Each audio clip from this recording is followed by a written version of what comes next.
আসসালামু আলাইকুম। আশা করছি যে যেখান থেকে দেখছেন অনেক অনেক ভালো আছেন, সুস্থ আছেন। আজকে আমি নিয়ে এসেছি খুবই নরম তুলতুলে অমৃত স্বাদের সুজির রসবড়া।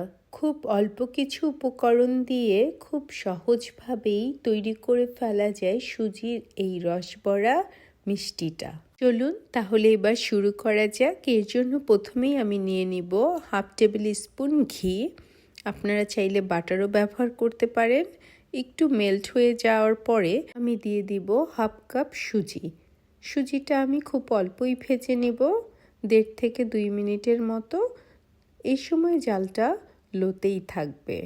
একটা জিনিস খেয়াল রাখতে হবে, সুজিটা আমরা বেশি ভাজবো না। যদি বেশি ভেজে ফেলি সেক্ষেত্রে রসবড়াটা কিন্তু খুব বেশি নরম তুলতুলে অথবা ফুলবে না। সুজিটা আমার ভাজা হয়ে গেছে। এবার আমি দিয়ে দিব ফুল ক্রিম গরুর দুধ 1.5 কাপ, সাথে 2 টেবিল চামচ আরও। যখন দুধটা দিব তখন খুব ঘন ঘন দ্রুত নাড়তে হবে, তা না হলে কিন্তু সুজিটা জমাট বেঁধে যেতে পারে। এক হাত দিয়ে দুধটা দিব আর এক হাত দিয়ে খুব দ্রুত নাড়বো, যাতে সুজিটা জমাট বেঁধে না যায়, চাকা চাকা না হয়ে যায়। খুব সুন্দর করে আমি মিহি করে নেড়ে নেড়ে সুজি আর দুধ একসাথে মিশিয়ে নিব। সুজিটা আমার খুব বেশি ড্রাই হবে না, আবার খুব বেশি পাতলাও হবে না। আমি দেখিয়ে দিচ্ছি কেমন হবে। আমি এই অবস্থাতে চুলার জালটা একদম লোতে রেখেছি। সুজিটা মোটামুটি হয়ে এসেছে, আর একটু এই তাপেই হয়ে যাবে। চুলাটা এখন আমি বন্ধ করে দিয়েছি।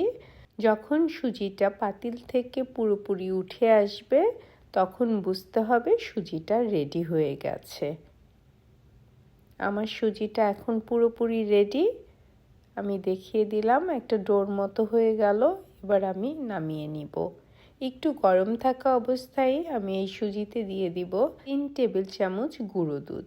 গুঁড়ো দুধটা দিয়ে আমি খুব সুন্দরভাবে সুজিটার সাথে মেখে নিব। এটা অবশ্যই একটু গরম থাকা অবস্থাতেই করতে হবে। কারো যদি ডোটা বেশি ড্রাই হয়ে যায় সেক্ষেত্রে আপনারা 1 টেবিল চামচ দুধ ব্যবহার করতে পারেন, বাট আমার মনে হয় সেটার প্রয়োজন হবে না। আমি যেভাবে দেখালাম ঠিক যদি সেভাবেই তৈরি করেন। আমি খুব ভালো করে সুজি আর দুধ একসাথে মিশিয়ে নিব। মেশানো হয়ে গেলে আমি এই ডোটা দিয়ে ছোট ছোট করে আমার পছন্দ মতো সাইজে রসবড়া বানিয়ে নিব। আপনারা চাইলে হাফ কাপ সুজি দিয়ে 15টা রসবড়া বানিয়ে ফেলতে পারেন স্ট্যান্ডার্ড সাইজে, কিন্তু আমি আজকে একটু বড় বানিয়েছি, তাই 13টা হয়েছে। রসবড়া শেপ দেওয়ার সময় খেয়াল রাখতে হবে যাতে কোনো ফাটল না থাকে। আমার একটা রসবড়ার শেপ দেওয়া হয়ে গেল, আমি আরেকটা দেখিয়ে দিচ্ছি। একইভাবে আমি সবগুলোই রসবড়ার শেপ দিয়ে নিব।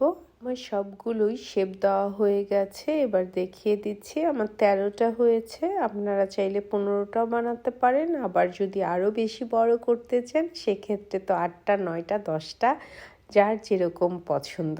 বাট আমার এইটাই পছন্দ, তাই আমি এইভাবেই বানালাম। এখন আমি একটা পাতিলে 1 কাপ চিনি দিয়ে দিলাম, আর 1 কাপ পানি, আর 3টা সাদা এলাচ। আপনারা চাইলে কালারের জন্য জাফরানও ব্যবহার করতে পারেন। চিনিটা দিয়ে কোনো ঘন শিরা তৈরি করব না। চিনিটা যখন গলে যাবে, পানিটা গরম হয়ে যাবে, তখন আমি ঢাকনা দিয়ে ঢেকে এক সাইডে রেখে দিব। এবার আমি রসবড়াগুলো ভেজে নিব। আমি একটা ফ্রাই প্যানে তেল দিয়ে একে একে রসবড়াগুলো দিয়ে দিয়েছি। তেলটা কিন্তু আমার খুব বেশি গরম ছিল না, এমন ছিল যে তেলে আমি হাত দিতে পারবো। সেই অবস্থায় আমি রসবড়াগুলো দিয়েছি এবং খুব অল্প ঝালেই আমি আস্তে আস্তে একটু সময় নিয়ে ভেজে নিব। আমার রসবড়া ভাজতে 6 থেকে 7 মিনিটের মতো সময় লাগবে। এটা মিডিয়াম টু লোয়ে থাকবে। খুব জোরে যদি কেউ জাল দিয়ে ভাজতে চান সেক্ষেত্রে কিন্তু রসবড়াগুলো ফেটে যাবে, বাহিরটা কালো হয়ে যাবে, ভিতরটা কিন্তু সুন্দরভাবে সেদ্ধ হবে না। সেক্ষেত্রে রসবড়াগুলো কিন্তু ফুলবেও না। আমার ভাজার সময় কিন্তু রসবড়াগুলো ফুলে ফুলে টুপটুপা হয়ে যাচ্ছে। ভাজা হয়ে গেলে আমি উঠিয়ে নেব তেল থেকে। তারপর আমি দিয়ে দিব যেই শিরাটা আমি তৈরি করে রেখেছিলাম, সেই শিরাটা কিন্তু গরমই আছে এবং সাথে সাথেই আমি রসবড়াগুলো তেল থেকে উঠেই শিরাতে দিয়ে দিলাম। এবার রসবড়াগুলোকে একটু উল্টিয়ে পাল্টিয়ে দিয়ে আমি ঢাকনা দিয়ে ঢেকে দিব 1.5 মিনিটের জন্য। যদি আপনার ঢাকনায় কোনো ছিদ্র থাকে সেক্ষেত্রে টিস্যু দিয়ে ঢাকনার ছিদ্রটা অবশ্যই বন্ধ করে দিতে হবে। 1.5 মিনিট হয়ে যাওয়ার পরে আমি চুলার জালটা বন্ধ করে চুলায় রেখে দিয়েছিলাম 2 ঘন্টার জন্য। 2 ঘন্টা পরে আমি সার্ভিং ডিশে নিয়ে নিয়েছি রসবড়াগুলো। অসম্ভব সুন্দরভাবে ফুলে টুপটুপা হয়ে গেছে আমার রসবড়াগুলো, রসে ভরা। আমি একটা কেটে দেখাচ্ছি, দেখুন ভিতরটা কত জুসি আর সফট। আমার এই নরম তুলতুলে রসবড়ার রেসিপিটা আপনাদের ভালো লাগে তবে অবশ্যই একটা লাইক, কমেন্ট অ্যান্ড সাবস্ক্রাইব করে আমার পাশে থাকবেন। আপনারা সবাই অনেক অনেক ভালো থাকবেন। আল্লাহ হাফেজ।